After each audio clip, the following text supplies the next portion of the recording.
I think it's particularly important for men because of its capacity to act as a non-verbal form of psychic exploration and as a therapeutic tool. But I do still think for a lot of people, but men in particular, being able to go in and process stuff where it's all internal and you're able to process and reconcile stuff is a really powerful thing. Also because of the role that breath in this form can play in clearing and processing emotional charge that we hold within the nervous system that has usually come about as a result of repression.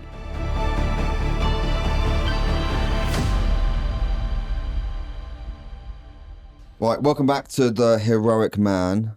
This is round 2 with Jamie Clements, the breathwork man of London. Yeah. Right, this episode we're going to go a little bit deeper. So last episode, if you haven't listened to it yet, tune in. We talked about the fundamentals of breathwork. Super interesting, some really great insights there and some how-tos. This time we're going to go a little bit deeper on the power of breathwork and how it can activate existing trauma and can help process healing and then some of our own experiences around that. So, Jamie, what is conscious connected breathwork? It's a good place to begin. So I'm going to call it CCB because it's less of a mouthful. So if people are wondering what CCB is through the rest of this conversation, conscious connected breathwork. So CCB is the underpinning technique of pretty much every healing informed style of breathwork. So whether you're coming across something like transformational breath, whether you're coming across soma breathwork, holotropic breathwork, all of these kind of sub-modalities, they're all underpinned by some form of conscious connected breathing. And this is a continuous circular pattern of breathing, usually done through the mouth, that is delivered in either a one-to-one or group setting to create an altered state of consciousness. That is really kind of the what. That has typically been done, as I said, kind of through a healing-informed lens in a similar way to psychedelic therapies, where we're looking to explore that altered state of consciousness in whatever form it shows up to see what lies beneath that day-to-day waking state consciousness. So very ego-led, monkey mind-led. We're not very tuned into the subconscious, and we can use CCB to really flip into this non-ordinary state where these protector parts, these ego parts, get quieter and quieter and quieter, and the subconscious mind, the emotional body, can get closer and closer to the surface. And when that happens, that can show up as a very physical experience. It can show up as a very cathartic emotional experience. We can start connecting to memories, to past experiences, whatever it might be. It's this tool ultimately that opens us up in whatever form that takes. And that can be really varied, as I'm sure we'll kind of dive into when we talk about personal experience a bit more. But at its core, it's a healing modality. It's an exploratory healing tool. How does it work? We're still unpacking that is the honest answer and the factual answer. From what we know, and I guess what I know through looking at research and through anecdotal and sort of evidence-backed research as well, what is going on, the first domino really in the experience is the change in breathing pattern and breathing volume, creating a change in oxygen and carbon dioxide levels in the body and the brain, particularly paying attention to carbon dioxide. When we lower CO2 levels in the blood and the body, which is what is happening with CCB, we create this physical shift. So we get a bunch of physical changes going on in the body that lead to the tingling that people experience, that lead to changes in temperature, physical sensations. We get decrease in blood flow, so we get vasoconstriction. We also can get something called tetany, which is where we get a reduction in ionized calcium in the blood, and we get a bit of cramping in the extremities. That drop in blood CO2 leads to that from a physical standpoint. It then also leads to hypoxia, so low oxygen in both the body and the brain, which then seems to lead to further experiential aspects of it. So the shortest version of kind of what is going on as a result of those biological and physiological changes is that we're able to create a trance-like hypnotic state where these protector parts of the mind are less active and the more emotional aspects and subconscious aspects of the brain become more active. And that seems to open up this altered state, mystical state that many people experience through breathwork. Yeah, yeah. And then how does that then relate to being able to process past trauma?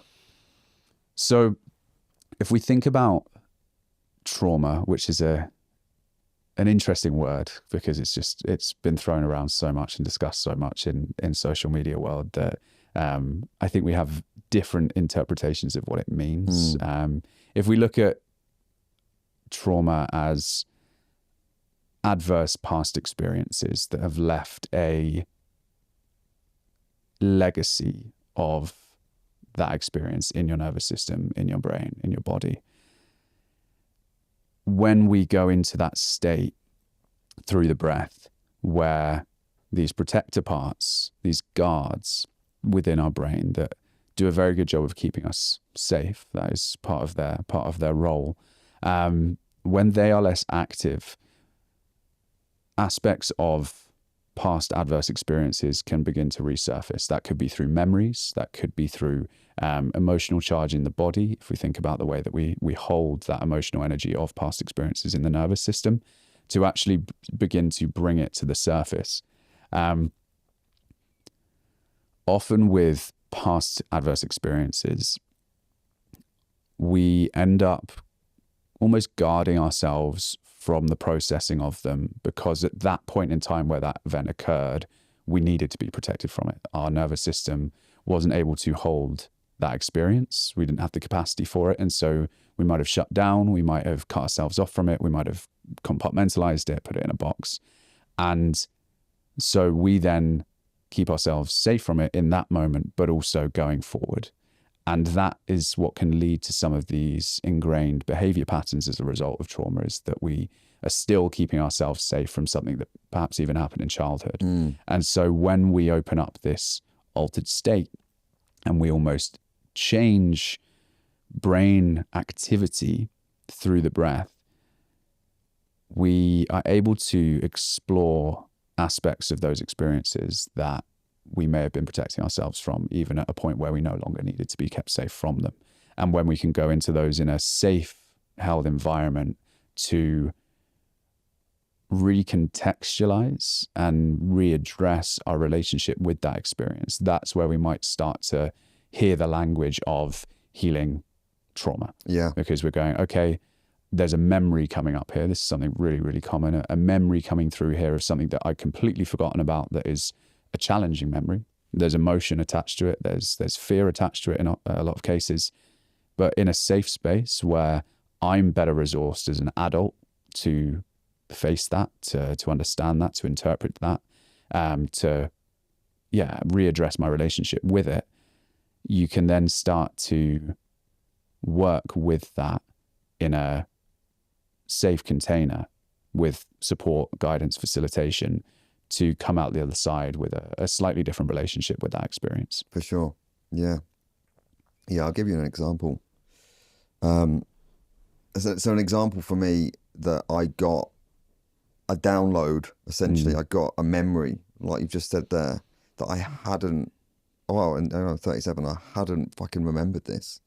That when I was 11 or 12 years old, so I was able to access this by doing breath work and getting into a deep meditation. When I was 11, 12 years old, I'd locked myself in my bathroom when my parents were together. We had a big house, big family bathroom, and we were going to school, and I locked myself in there because I was convinced my father didn't love me as much as he loved my brother. And it was like, I was like, fucking hell, that's fucking deep that I'd remembered that. I was 11, 12-year-old, now I'm 37. But now being able to look back at that and go, well, how can I look at that from an adult's perspective, a man's perspective, rather than the little boy who was scared, didn't think his dad loved him as much as he loved his brother, and how can I look at that and then see where else that is affecting my life in terms of my own self-worth, my own self-love, and so forth, and how I'm also parenting my own son. Super powerful to be able to access that through breath. Yeah, and it's fascinating. Like I've been doing this myself as an individual for coming up to 7-8 years, and practicing and teaching for 5-6 years. I'm always fascinated by individual experiences and my own, because I'm like, I can give that explanation that I gave of what's happening, but that still to me is just, it's very surface of like, okay, by the by, I want to know the what of what someone experienced, because that's the power. And I remember even when I did one of my trainings, I would be asking questions of like, yeah, but what's going on in the brain? Because I wanted to intellectualize it and understand it. And my teacher just had no time for it. He was like, it doesn't really matter. Yes. So long as we know that it's safe, and there are certain medical contraindications, disclaimers, so on and so forth, as to why someone might not do it. But as long as we know that it's safe, it's the experience that matters, not why it's happening. Yeah. We just like to intellectualize this stuff as part of the process. And especially when it comes to regulation, scaling, when it comes to getting this into broader audiences, it's important that we know what's going on so that it can be safe. But the experiential side of it is so powerful and so undeniable that you go, okay, like we can put the science to one side and just look at what is happening in front of us. And for me, one of the kind of landmark experiences for me back in the day when I was first getting into this work was I'd been, for want of a better term, struggling with depression for, on and off for the best part of 10 years. And my depression was very much a numbness and a shutting down, where I didn't experience major highs. I had some big lows, but it was mostly just pretty numb. And I had one experience with breathwork where I felt this joy, like this euphoria that I hadn't experienced, or that it'd been such a long time since I had experienced it that I'd forgotten it was possible. And it was this light bulb moment where I was like, oh my God, it almost in that moment lifted me out of the depression that I was experiencing. And obviously it took work and integration beyond that, but it just woke something up in me to go, oh, that's possible. That's doable. That's real. And because you've experienced it and it's a felt experience, that's an incredibly powerful thing. And I was listening to a conversation about psychedelics and altered states of consciousness where when we have these somatic, bodily, very real felt experiences of something through psychedelics, through breathwork, through whatever it might be, it can almost act as an inverse trauma. If we think about trauma as this negative legacy of a challenging experience, if we have a uniquely positive experience, why wouldn't that be able to leave a similar legacy, a similar mark? And I definitely think, the fact that I can still remember that experience and speak about that experience 7-8 years on certainly speaks to that for me, of like what is the positive knock-on effect of a intensely powerful felt positive experience. Yeah. Why do you think, as a guy, why do you think this sort of going deeper into breathwork is important for men? I think it's particularly important for men because of its capacity to act as a non-verbal form of psychic exploration and as a therapeutic tool.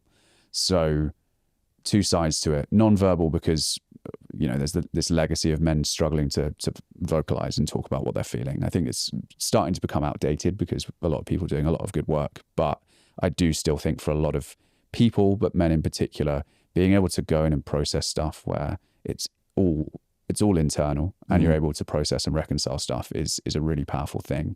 And also because of the role that breath in this form can play in clearing and processing emotional charge that we hold within the nervous system that has usually come about as a result of repression. And again, men, historically, emotional repression is a big challenge and a big issue.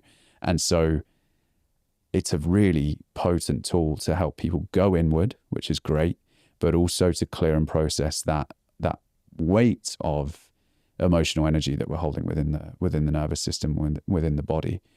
And then I think an extra bonus point from my perspective, at least, is that I see it connecting people to a sense of spirituality and a sense of something bigger than ourselves. And I think, again, this is broader than men for sure, but certainly for guys, we can be quite blinkered, quite logical minded, quite intellectualizing of life. And that can be quite a quick route to misery as well. When all you believe in is the 6 inches in front of your face and nothing else, that can lead to challenges as well from a mental health perspective. And so having these big expansive experiences that kind of shake you up and wake you up, you go, Jesus Christ, there's more to life than just wake up and grind and lift some weights. And I think that's a really powerful piece of the puzzle as well. It is. That essentially can give a man faith and hope.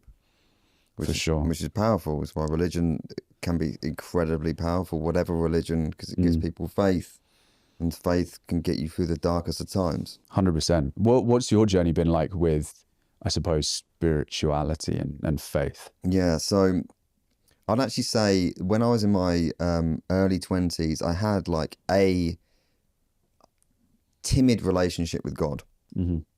Right? I wanted to believe God was there, but didn't really know how to go about doing that. And then in my mid-20s, I lost my best mate in a car accident. So then it was like, fuck you, right?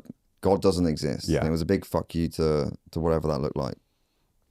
But actually in my mid-30s, when I started to step into more this sort of work, men's work and that sort of spaces, got into breath work, got into some psychedelics, that opened me up. And actually, whether that's God, the universe, spirit, a higher force, I now do have a belief that there is something there, that there is a higher force. And I tell you what, makes life a little bit more exciting, just to be open to that rather than close to it, to be able to have deeper conversations.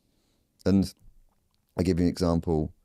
Probably 2 months ago, when I did my last men's event in London, we do also somatic breath work, and I don't facilitate it myself, someone else does.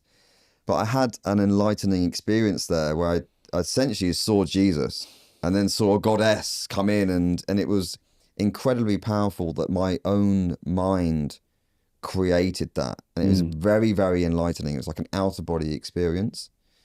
And that's exciting. Yeah. To be able to do that and to be able to know that you can create that inner peace and that inner enlightenment as a man. Yeah. Yeah, it's fascinating. I think there's a woman called Dr. Lisa Miller who's done a lot of research on the role of spirituality in mental and emotional health. And her view is that we're all innately spiritual beings, that actually we just lose our connection with it rather than have to build our connection with it.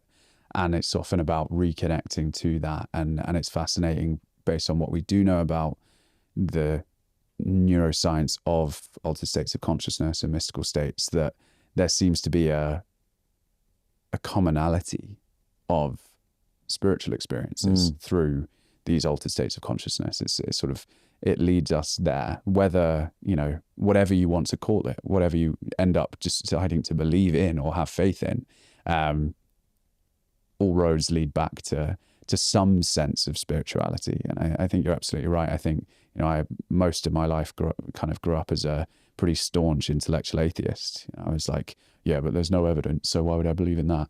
And actually, it's a pretty bleak place to live from. Yeah. Because you're like, well, I have to see something and feel something to believe it. Otherwise, it's not worth anything. And actually, that just cuts you off from, the excitement and the expansiveness that comes with actually going, there's so much. And I think that's maybe where altered states of consciousness come in, is it shows you that there is so much that you do not know. Yes. And it's that not knowing that I think underpins faith. Faith is underpinned by an inevitable non-knowing, or kind of a gap in certainty.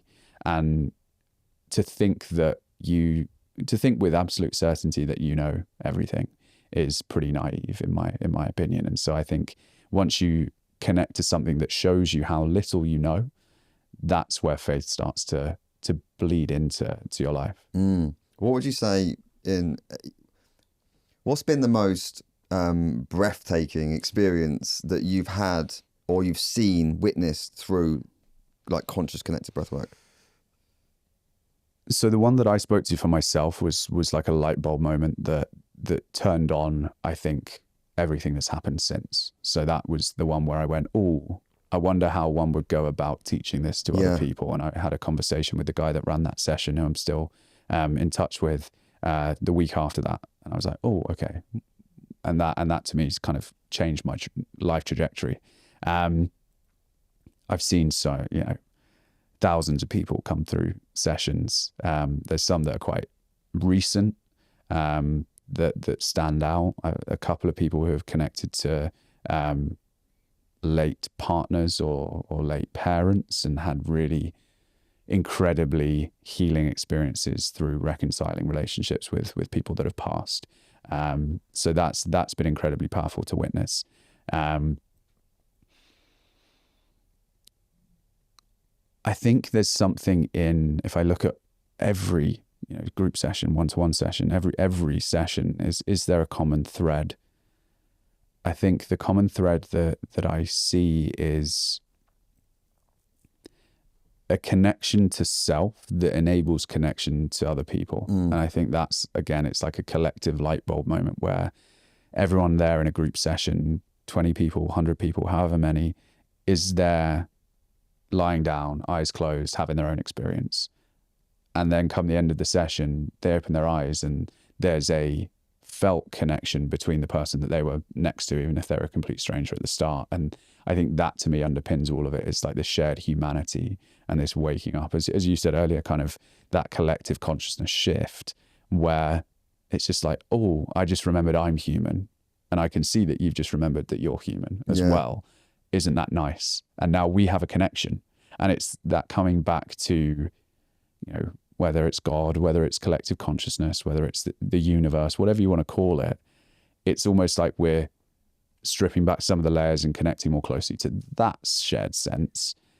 And so have they. And so there's an inherent connection. It's this idea that we're all ultimately connected. And it's just that we forget. And we forget through the ego and through the mind and through the separate self, where we go, I am this and you are that, and therefore we're not the same. And then you do have an experience with an altered state of consciousness and you go, we're more or less the same, just with different layers built up on top of that. So I think that would be like the biggest singular thing that I've witnessed. I've witnessed a lot. And one of the biggest ones that you actually know the guy. The biggest transformations that I've seen very, very recently is one of the guys actually curing a stomach condition that he had for like 6-7 years of a real intolerance of not being able to eat most foods, and if he would, his stomach would blow up, he'd go up in rashes and so forth. And we did a whole weekend essentially we did probably about 6-7 hours on forgiveness. Just like workshopping on forgiveness, and then went into like probably it's a good 2 hours of breath work and a whole ceremony around that. And there was about 35 guys, and most men were processing some form of forgiveness in their life. This particular chap processed forgiveness for his father he didn't even know he needed to do, and that came through because he was able to get rid of the ego, get rid of his access more of his subconscious, and actually get into some root causes. Healed his stomach condition. It's wild, isn't it? Like, this is the bit where, again, science can tell us bits about this, but then we see things happen like that. And for me, it's just further confirmation of the role of the mind or the mind body in a lot of these experiences of life, whether it's chronic illness, whether it's whatever it might be. At what point did that start, and what is the core driver? Is it the fact that you are just allergic to that thing? Or was it the thing that happened to you in your past that led to this happening, that has led to this frontline symptom of allergy? There was a woman who came on one of my last retreats who had been struggling with chronic fatigue for, I think, 4 or 5 years. And the last day of the retreat, the last breathwork session, she kind of came back around after the session and goes, I feel like the chronic fatigue has left my body. And I said, hold on to that, believe that, and let's just keep an eye on it. Let's see where it goes, because I don't want you to come up here and then crash again, try and do everything. Spoke to her a couple of weeks later. She's like, yeah, it feels like it's gone. It feels like it's shifted. And there's so many layers to that. There's the physiological processing piece that we've spoken to. There's the belief system. You know, if you're identifying as someone who has a condition, your mind is going to be reconfirming that over and over again. The mind is so much more powerful than we have any ability to comprehend in terms of how these things play out.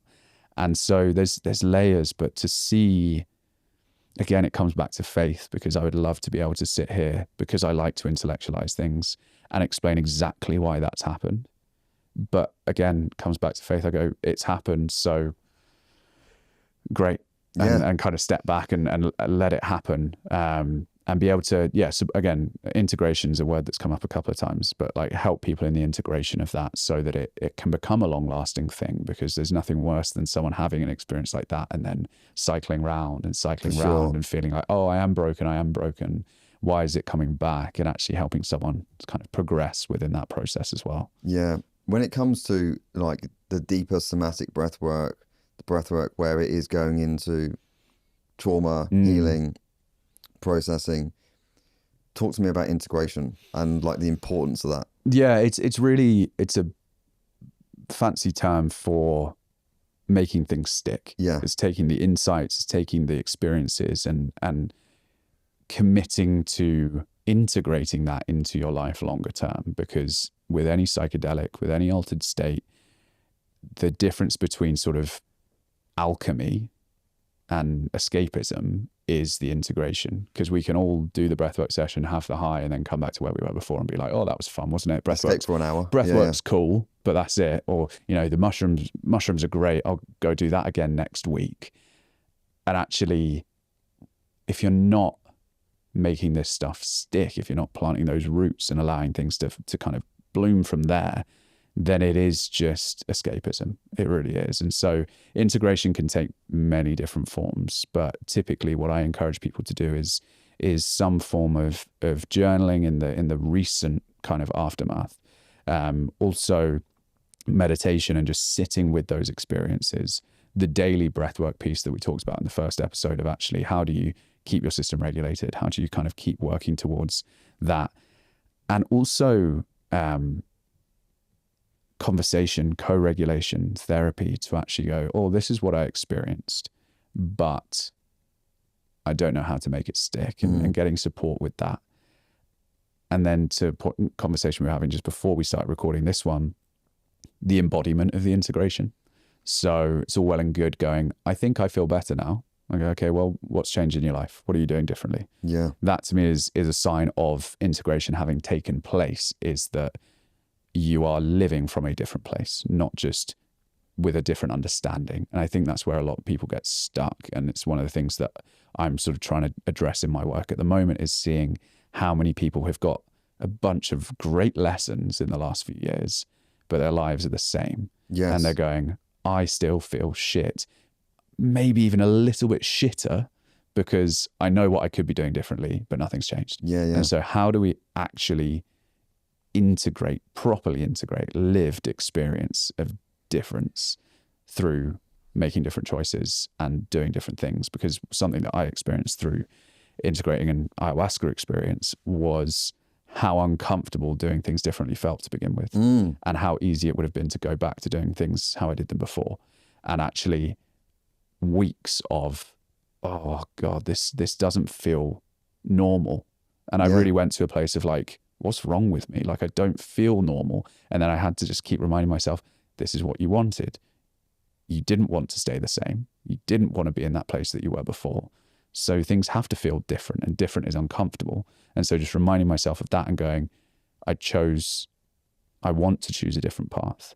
And that takes different action. Different action will feel weird, but you just have to commit to it until it feels normal, which takes us way back to the first part of the first conversation, conscious breathing, functional breathing. It'll feel weird and intentional to begin with until the point that it doesn't. And I think that's the big factor. Yeah, I like that. I like different action as well, because there's a lot of, take action, action, action, action, take action, but actually it's different action. And you're right on intellectualizing.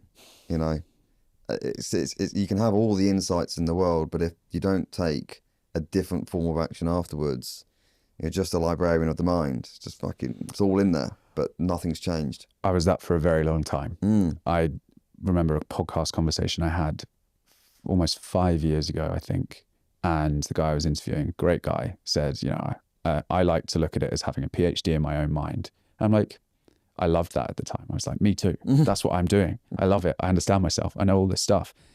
And if that's all you're doing, and that's not to downplay that as a part of the process, but if that's all you're doing, I don't know if that works. I genuinely don't, because I've seen it myself. Like, you just become a very self-aware person. Yes. And without self-actualization, without integration, without doing anything differently, I'm not sure what that gives you other than the ability to sit on a podcast and talk about yourself. Yeah. Well, it's if we go back into the first episode, we touched on like masculine and feminine energies.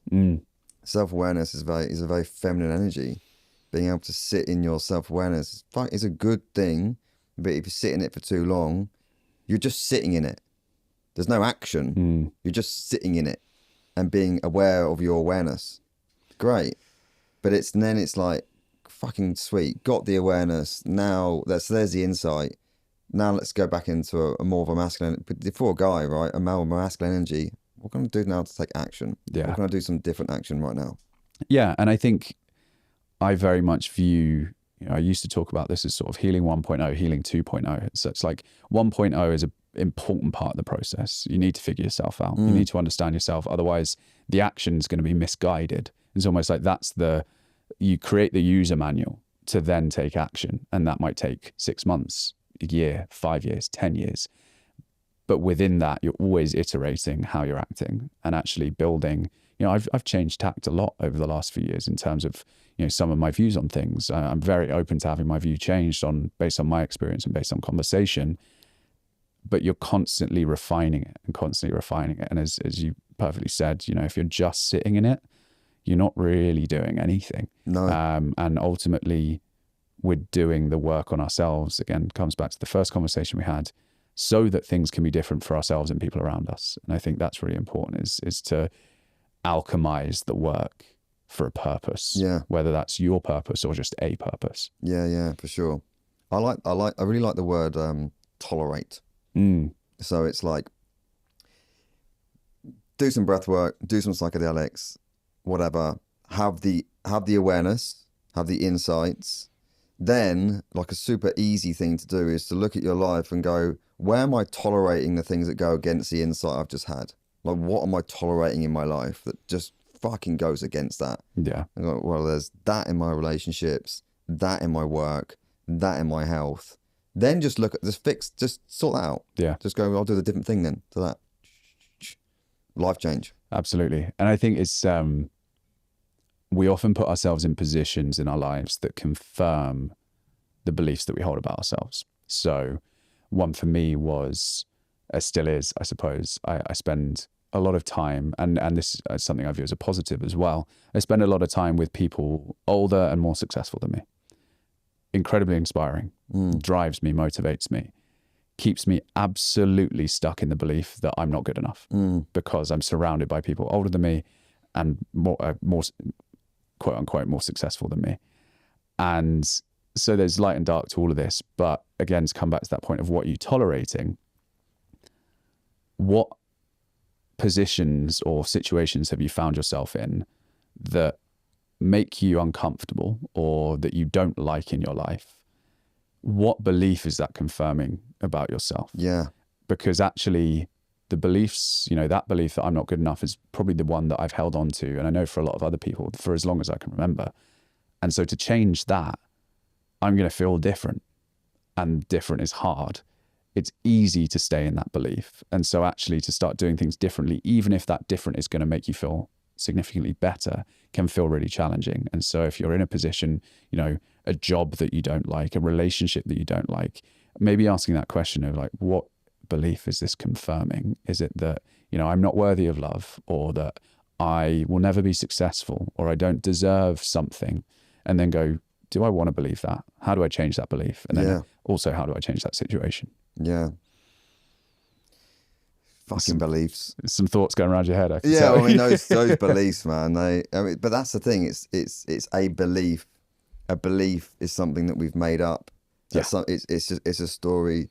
What the thing is, like my arm right now. If I drop it, what's dropping it? That's gravity that's dropping it. Really, it's like that's what's pushing it. That's what's pushing us down. Gravity is science. It's real. It's there.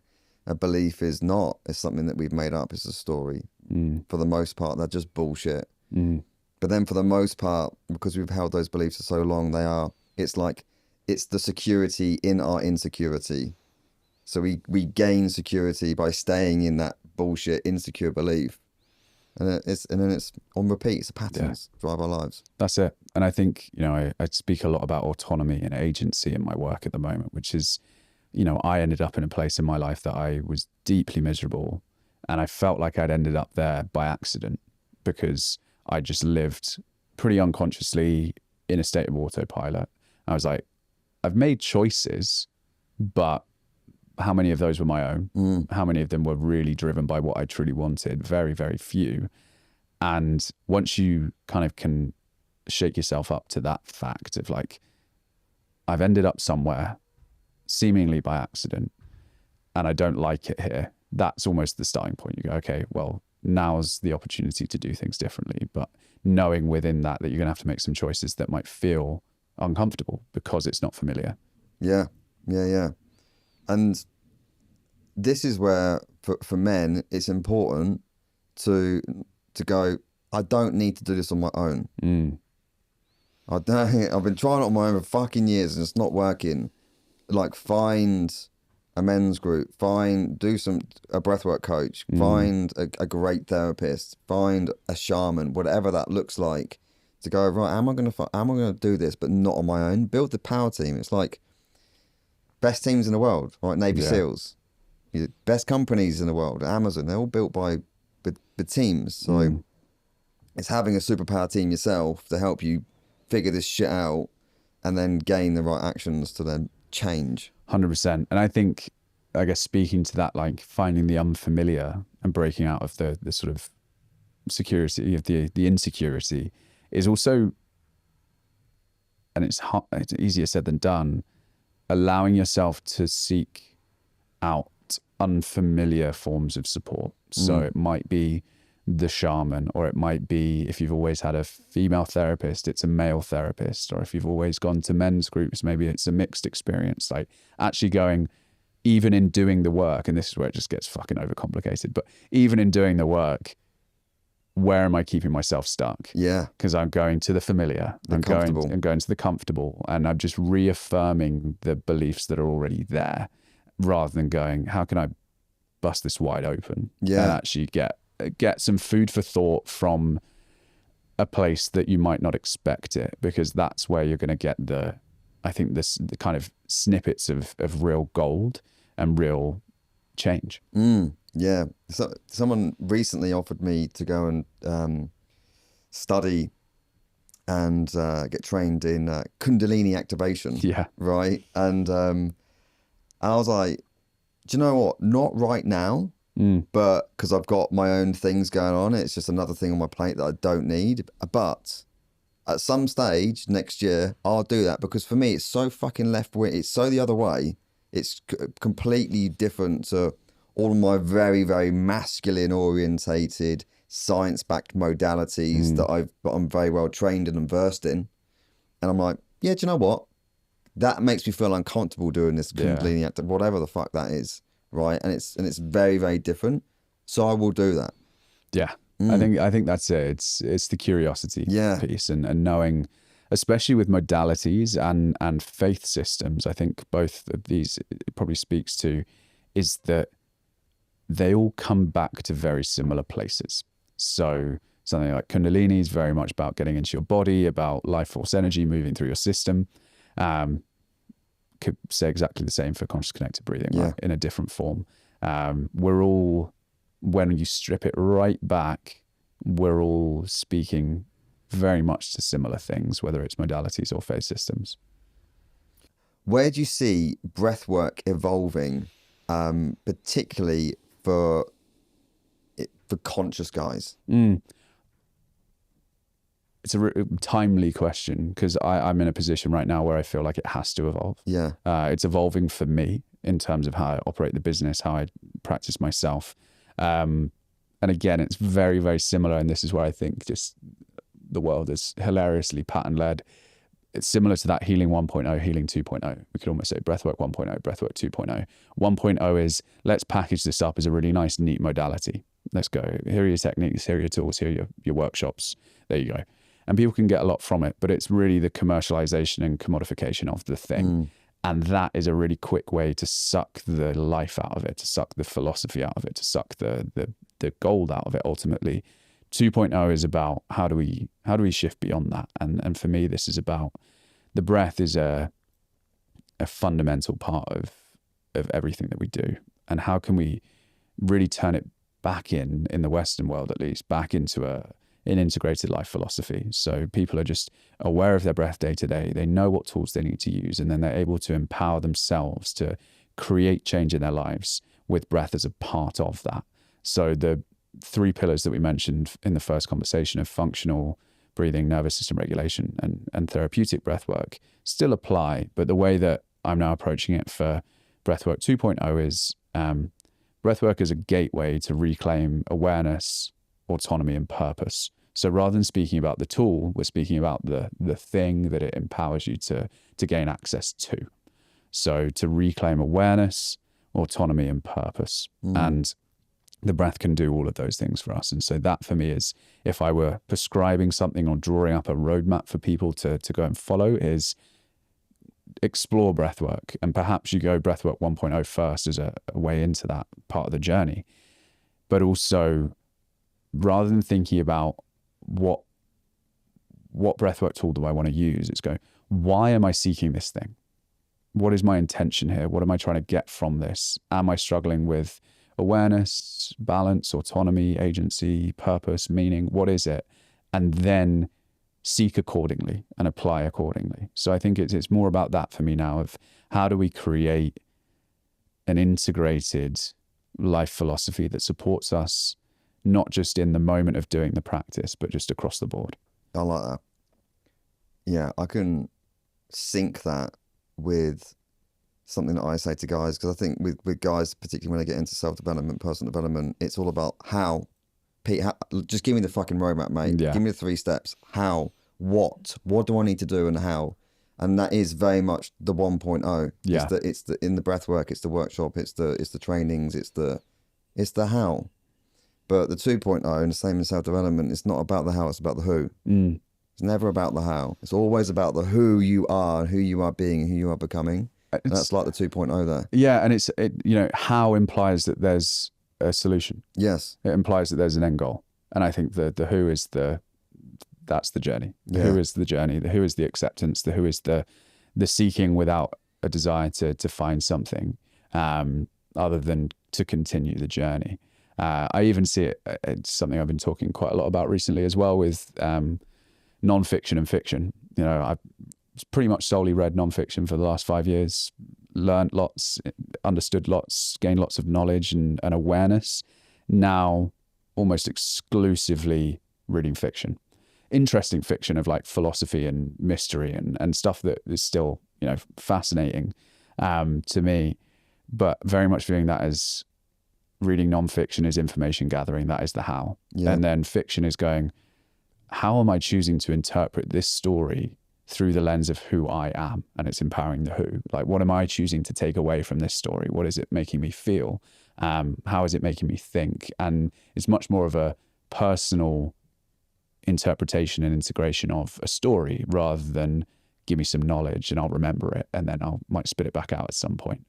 So I think that's something that we're seeing across the board, is this 1.0, 2.0 shift in so many different aspects of development. Yeah. Yeah, absolutely. Right, Jamie, let's wrap it up, mate.